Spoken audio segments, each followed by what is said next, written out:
Olá, este é o programa Autorretrato e você vai conhecer agora um pouco da trajetória política e de vida do deputado recém-eleito Bruno Ganem, do Podemos. Eleito com 106.203 votos, aos 32 anos, ele assume uma cadeira na Alesp disposto a levar mais programas e ações de governo para Indaiatuba e região de Campinas e também lutar pela causa animal e a defesa intransigente das questões ambientais. Seja muito bem-vindo, é um prazer conversar com o senhor agora no estúdio da TV Alesp. Já conversamos tempos atrás no café da manhã que foi colocado aqui para os deputados recém-eleitos. Seja muito bem-vindo, deputado. É verdade. Obrigado pela oportunidade para a gente poder realmente conversar um pouco, apresentar um pouco daquilo que eu penso e, claro, me colocar à disposição como deputado. Deputado, vamos falar antes de mais nada dessa avalanche de votos, né? Mais de 100 mil votos. A gente sabe que foi uma reunião, uma eleição atípica, de tiro curto, né? Apenas 45 dias. Como foi? E, aliás, aproveite até para agradecer o seu eleitorado, deputado. Com certeza. Bom, em primeiro lugar, eu quero agradecer você que me deu essa oportunidade, essa responsabilidade. Eu sei o que isso representa, eu sei a expectativa que cada cidadão do Estado, aliás, não só quem votou em mim, mas todo o Estado tem uma expectativa muito grande em relação a essa nova Assembleia, com pessoas que têm uma experiência, mas também com uma renovação muito grande. Então, agradecer o apoio recebido e também, claro, me colocar à disposição. O trabalho ele já começou, a posse é dia 15 de março, mas é claro que o trabalho ele é constante, eu estou bem motivado nisso. O meu trabalho ele sempre visa estar bem próximo à população, lutando sim. Eu tenho algumas causas que realmente eu trago aí com bastante entusiasmo, especialmente a questão da proteção animal, da questão ambiental, mas é claro que como representante da população, a gente vai lutar pelo melhor, por aquilo que você, cidadão, espera. Deputado, eu vi uma foto na sua rede social, o senhor opera bem, dialoga permanentemente com as redes sociais, mas na própria cidade de Indaiatuba, no farol de trânsito, com uma faixa fazendo o agradecimento. Eu queria saber também do senhor se teve muitos votos concentrados em Indaiatuba e também os votos nas cidades paulistas, 645 municípios, parece que conseguiu arrebanhar votos em praticamente todos os municípios paulistas. Mais do que isso também, é se a cobrança já está acontecendo antes mesmo da posse. Já está, e isso é muito bom. Inclusive, eu tenho visitado os municípios, foram 615 municípios onde eu tive voto, praticamente todos os municípios. Eu tenho buscado visitar cada um, né, para poder também me colocar à disposição, buscar, fazer o que eu chamo assim de uma provocação digital, digamos assim, para as pessoas participarem da melhoria do bairro delas, do município, do estado, do país, enfim, da sociedade. E aí eu convido elas a participar, mandar sugestões, mandar reivindicações. Aliás, eu vou aproveitar aqui esse espaço também para pedir para você participar do meu trabalho, né? Entre nas minhas redes sociais, mande as reivindicações, né? Realmente, Indaiatuba foi uma cidade onde concentrou uma votação maior, né? Dos 106 mil, 35 foram em Indaiatuba. Sim. Claro que a gente tem um cuidado especial, um conhecimento maior da cidade. Eu fui vereador lá, né, 2 mandatos, mas o trabalho, enfim, estamos à disposição. Trabalho que começou muito antes da vereança, podemos falar assim, deputado. O senhor plantou muitas árvores, né? Plantei muitas árvores, é verdade. Conta pra gente como é que foi essa ação e desde a juventude a política já fervilhava? Olha, eu não entendia isso como política, hoje eu vejo que mas aos 8 anos de idade eu participava eu era escoteiro, né? Na época nem escoteiro, era lobinho que chama, do movimento escoteiro. E aí tiveram algumas ações lá, não sei exatamente em que momento, que a gente plantava árvore. Aí eu cheguei para uns amiguinhos e tal, falei, poxa, vamos criar um grupo para plantar árvore toda semana, sabe? Vamos salvar o Brasil plantando as árvores. E aí a gente criou um grupo, que era o Grupo Associação à Vida, né? Tinha um slogan até, plante uma árvore e colabore com o Brasil. E aí a gente foi, e aí lógico que conseguimos aí ter plantar algumas árvores e tal. A questão da proteção animal também tem algumas situações aí de... Sim. Tipo resgate, não é exatamente resgate, até o meu primeiro gato foi uma situação assim que a gente encontrou na rua e enfim, e aí lógico, conforme a gente vai amadurecendo na adolescência, a gente percebe o quanto a política é essencial para perenizar ações, para fazer com que as coisas efetivamente evoluam de maneira sustentável. Embora essencial a política que vem melhorar a vida das pessoas, muitos jovens, eu acho que muita gente da sua geração deixou a política de lado, quis fazer o ativismo fora da política, fora dos partidos, fora do jogo político. Quis, verdade. Principalmente nas redes sociais, né? Sim. Aqueles ativistas que conclamam pessoas, que vão para a rua. Como foi ganhar corações e mentes numa eleição como essa, deputado? Bom, é um processo contínuo, né? A minha votação ela não foi somente de jovens, eu entendo que ela foi bem equilibrada nesse sentido, né? Mas tive um apoio muito grande dos jovens e também, né? Mas desde a minha primeira, em 2008, quando eu fui eleito a primeira vez vereador, eu sinto essas mudanças, né? O jovem, na verdade, ele não tem aversão à política. Muitos jovens não entendem, né? Não são convidados para a política, mas uma vez que eles são convidados, é exatamente isso que eu faço. Abraçam a política. Abraçam a política. Poxa, quer dizer que eu posso fazer diferença? Quer dizer que está aberto para mim? Eu achei que era só para meia dúzia de bandido. Me perdoe, mas assim, é assim que muitas pessoas pensam, e não é isso. A política é para todos. Você é um político, você faz política todo dia. E quando você diz, né, que você não é político, na verdade você está, de alguma forma, enfim, fugindo de uma responsabilidade que é sua e que você não vai conseguir renunciar a ela, né? Você simplesmente vai fechar os olhos, mas os problemas vão continuar existindo. Temos algumas fotos aqui, eu digo, nesse trabalho de conclamar pessoas, de fazer propostas. O que o senhor ouviu mais diretamente? Quais são os anseios populares? O que cala mais alto na alma dos paulistas?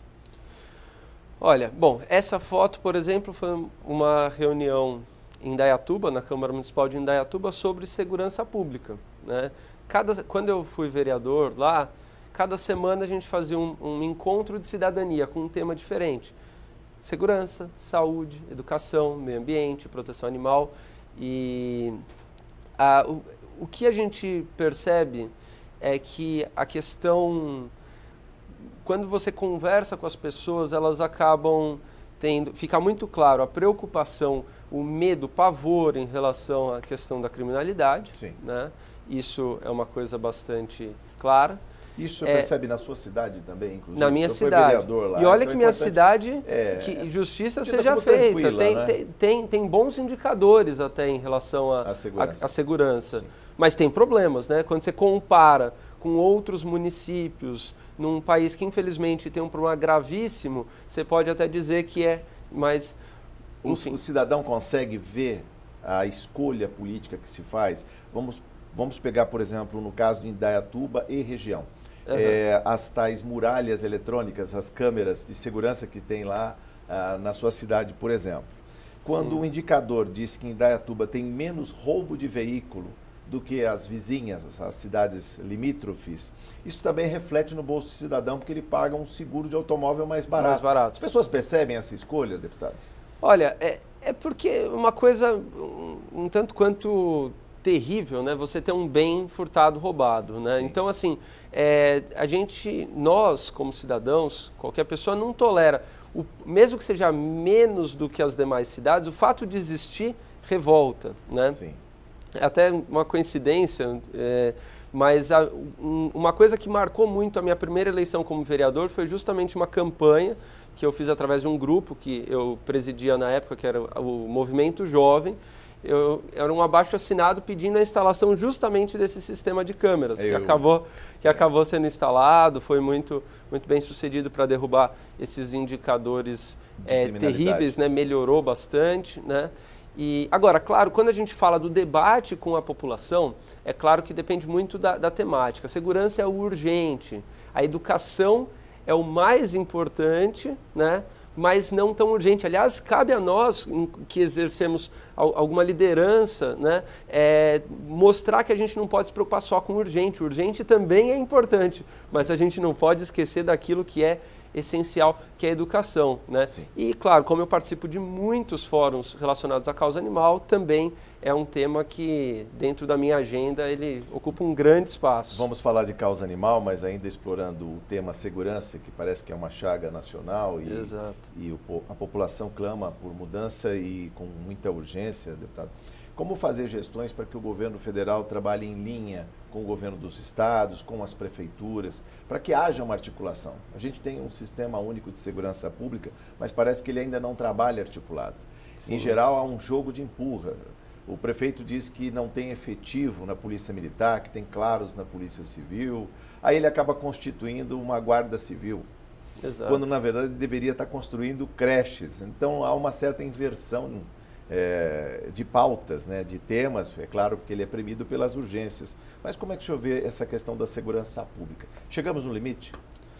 Chegamos, realmente é uma situação que não pode ser trabalhada só olhando para a segurança, vamos dizer assim, de uma maneira mais coercitiva, de uma maneira mais ostensiva. Policial, né? Mesmo, policial, né? É lógico que isso é muito importante, Sim. mas você tem que olhar de uma maneira sistêmica. Minha formação é engenharia de produção, então a gente passa lá 5 anos aprendendo a sair da caixinha, olhar o sistema como um todo. Sim. Quando você vê a criminalidade, por exemplo, e as próprias pessoas da segurança pública sabem muito bem disso, que o aspecto social muitas vezes interfere, né? E aqui eu não estou fazendo nenhuma questão do ponto de vista de esquerda, direita, não é nada disso. Aliás, é um assunto extremamente técnico. A questão é, por exemplo, quando você tem um problema de crise econômica, aumento de desemprego, estatisticamente, até isso quem me falou foi um especialista, se eu não me engano foi o coronel Osni José Rodrigues, né, que eu não falo com ele faz muito tempo, mas ele foi um grande, nos ajudou em muitas ideias.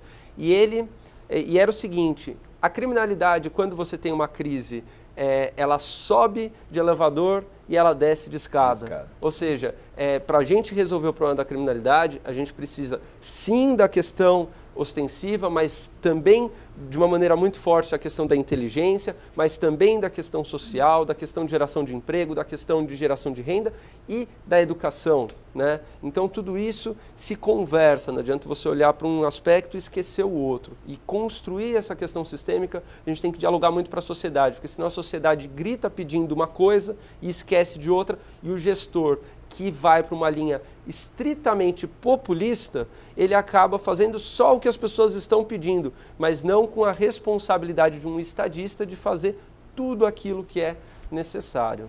O senhor tem visto as palavras do governador, ele até publicou recentemente no jornal Folha de São Paulo, um artigo falando de programas na área de segurança e investimentos. Um deles é o São Paulo Mais Seguro, também os BAEPs, os batalhões especializados aí da polícia, na linha da rota, mas espalhados pelo interior, um reordenamento das forças da Polícia Militar pelo interior. O senhor vê com bons olhos propostas como essas? Aliás, eu acho que a melhor de todas foi o aumento, né, de recursos do orçamento. O governador também sancionou o projeto do orçamento aprovado nesta casa em dezembro. O orçamento que era de quase 230 bilhões, ele acabou acrescentando mais 1 bilhão à peça orçamentária e trazendo mais recursos, inclusive, para a segurança pública. Sim, isso é muito importante.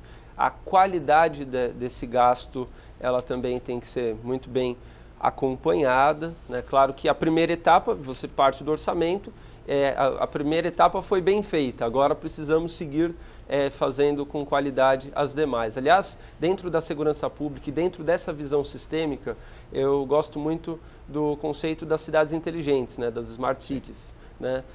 Porque você tem, aliás, eu faço parte de um grupo de pesquisa na USP exatamente sobre isso, que é o grupo Conecticidade, porque você consegue otimizar muito o recurso, né? Tem muita coisa e aí você vai linkando áreas que são aparentemente desconexas e consegue melhorar muito o resultado por real investido.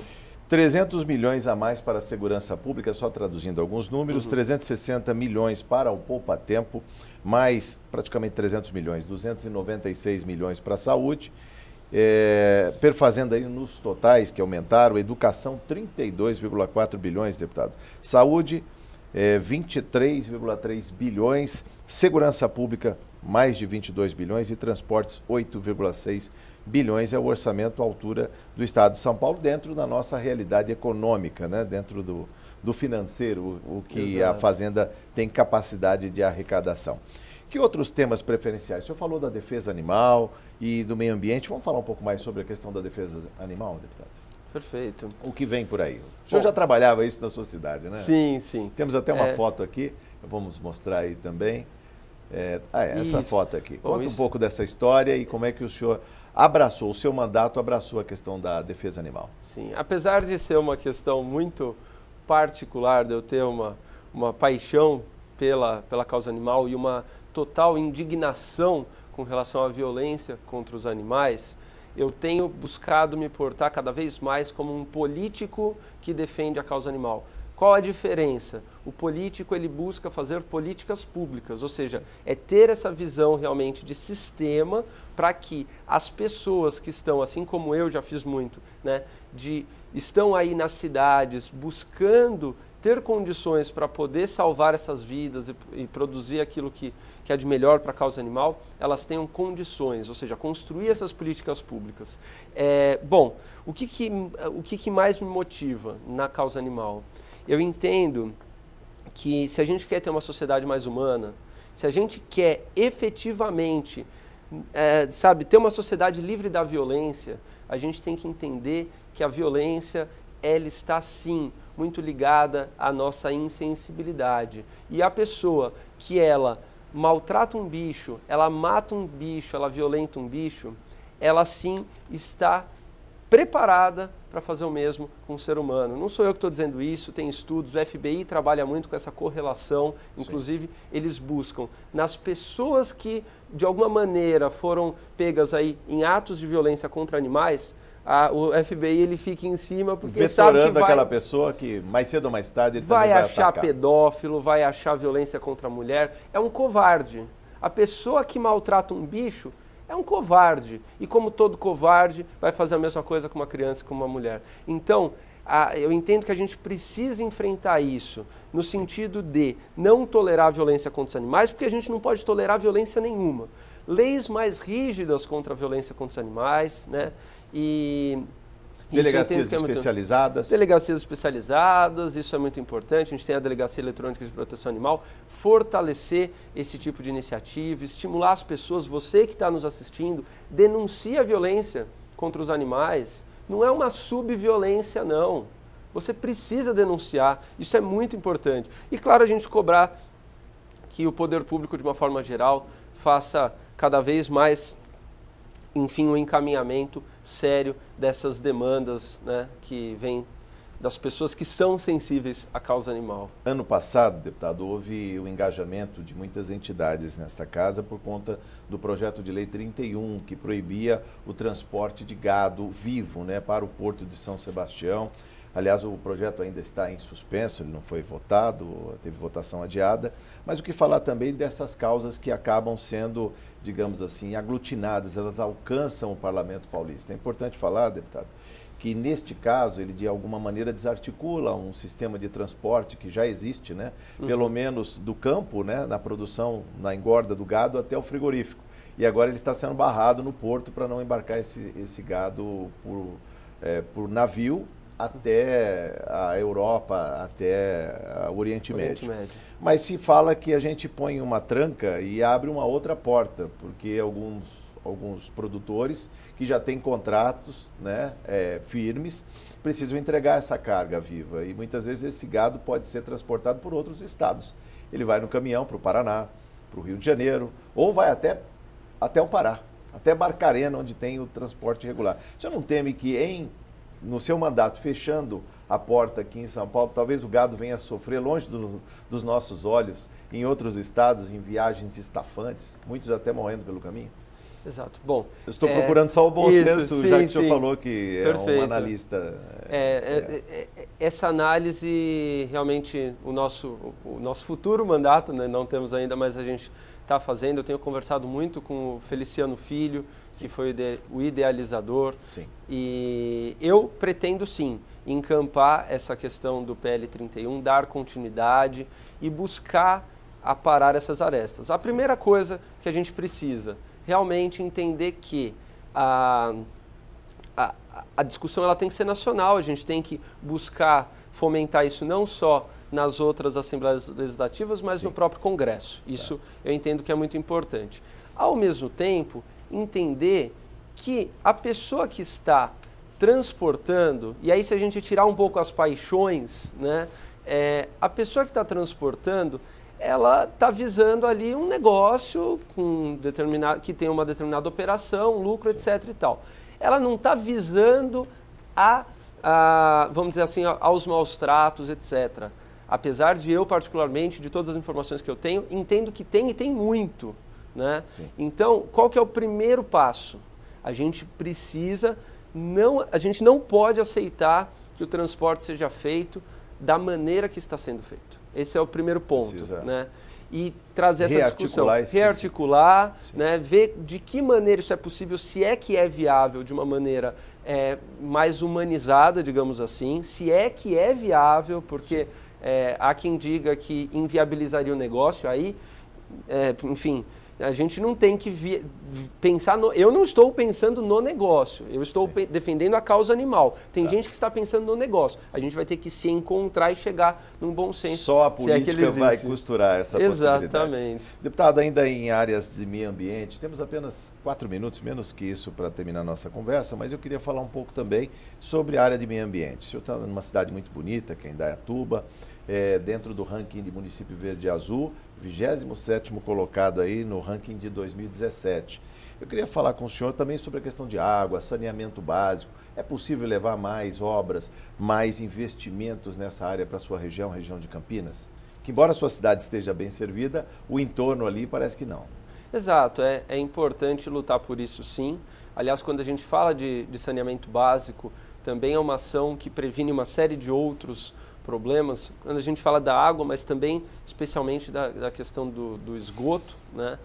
Mesmo em Indaiatuba, que é uma cidade muito desenvolvida, tem regiões que hoje trabalham com fossa, ou seja, né, problemas que acabam gerando algum tipo de contaminação. Sim. Então, lutar por esse tipo de agenda é extremamente necessário, né? Como disse, inclusive eu vi uma palestra de um médico infectologista daqui da Faculdade de Medicina da USP, e ele falava o seguinte, que é uma questão que infelizmente a população muitas vezes não acompanha, né? E que o gestor que investe nesse tipo de infraestrutura visando saneamento básico, ele pode até não conquistar uma reeleição, não conquistar um voto, mas ele conquista aí um votinho. As futuras gerações com certeza. No coração das pessoas. Deputado, só temos 2 minutos no encerramento da nossa conversa e eu quero saber do senhor o que o eleitorado pode esperar do seu mandato. Temos que lembrar aqui que o Podemos, né, um partido pequeno, tem 4, né, nesta próxima legislatura, apenas 4 cadeiras.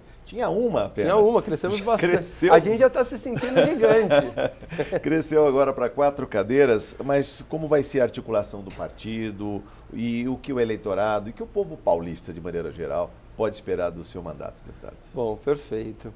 Eu quero realmente ser o mais próximo possível da população, é assim que eu sempre trabalhei. Aliás, até a gente não falou, mas eu acabei não entrando nesse assunto, mas eu vou para as ruas, nos semáforos, pedir reivindicações, né, assim como, enfim, com uma pranchetinha mesmo, pegando essas reivindicações, isso eu fiz muito como vereador. Eu quero, lógico, de uma maneira ampliada, buscar a sua participação, me colocar à disposição, participe da melhoria do nosso estado, especialmente na questão da proteção animal e meio ambiente, mas não só, né? Aquilo que é essencial. Nós temos um Conselho de Cidadania, que é o Conselho Bruno Ganem. Eu convido você a participar também, para participar das minhas decisões, do meu mandato. O Podemos, ele tende a ser um partido independente, né, em relação ao governo, mas muito respeitoso ao governo, né? Nós não temos motivo para desacreditar o governo, pelo contrário, né? Então, seguiremos uma linha que, aliás, é uma linha nacional, é uma orientação da nossa presidente Renata Abreu, né? Mas de uma maneira muito respeitosa e torcendo para que o governo seja muito bem sucedido, porque nós, enquanto Estado, seremos bem sucedidos. Todos nós torcemos, deputado. Parabéns, sucesso por sua eleição, sucesso no seu futuro mandato, que começa em 15 de março agora de 2019, e voltaremos a conversar muito mais aqui no estúdio da TV Alesp. Foi um prazer conversar com o senhor. Prazer todo meu, muito obrigado pela oportunidade. Bom, eu conversei neste programa Autorretrato com o deputado Bruno Ganem, do Podemos. Esta entrevista você pode ver e rever e também compartilhar na página da TV Alesp no YouTube. Muito obrigado por sua audiência. Até a próxima oportunidade, eu espero você.